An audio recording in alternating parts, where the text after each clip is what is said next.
সবকিছু করলো, তার কবরটা জিয়ারত করা যাবে না আজকে। আমি তার জন্য কোরআন শরীফ খতম করছি। হ্যাঁ, আমি জিয়ারত করতে আসছি। আমি বঙ্গবন্ধুর জন্য কোরআন শরীফ খতম করছি। কথা বলুন না তুমি। আপনি কি পাগল হয়েছেন নাকি? একদম মাথা নষ্ট হয়ে গেছে। আমি বঙ্গবন্ধুর কবরটা জিয়ারত করা যাবে না আজকে। আপনারা যেই দেশের জন্য সবকিছু করছে, যেই দেশের জন্য জীবন দিয়েছে, তার কবরটা যদি জিয়ারত না করা যায়, কে পারবে? এই 15 আগস্ট তার কবরটা জিয়ারত করা যাবে না। আপনার নাম কি? আল্লাহর কাছে বিচার দেবো, আল্লাহর কাছে। আমার নাম মাওলানা ওলিউল্লাহ। আমি আসছি বরিশাল পিরোজপুর থেকে।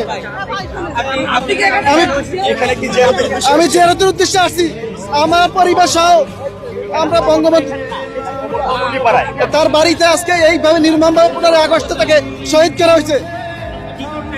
আমি আসছি তার জন্য কোরআন শরীফ খতম করছি।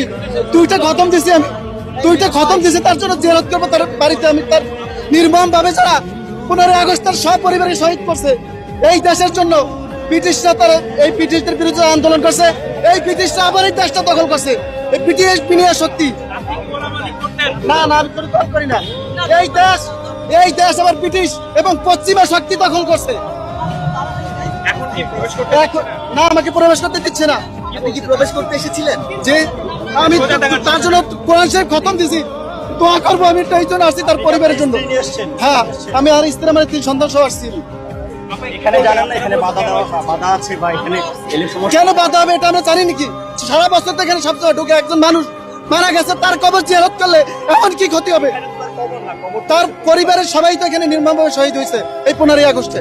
না না, আমি কোনো দল করি না। আমি এই দেশকে ভালোবাসি। আমি এই দেশ আবার ব্রিটিশ এবং পশ্চিমা শক্তি দখল করছে। আমি বঙ্গবন্ধু এবং তার সব পরিবারকে ভালোবাসি। তারাই দেশের জন্য জীবন দিয়েছে, তারাই দেশের জন্য জীবন দিয়েছে।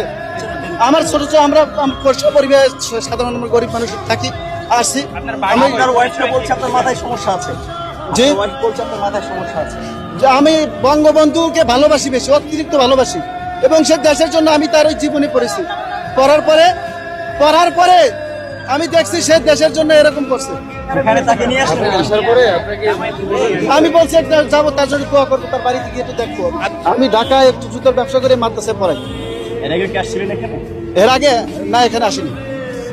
আমি ঢাকায় আসছি, এই 1 মাস হয়েছে ঢাকায় আসছি।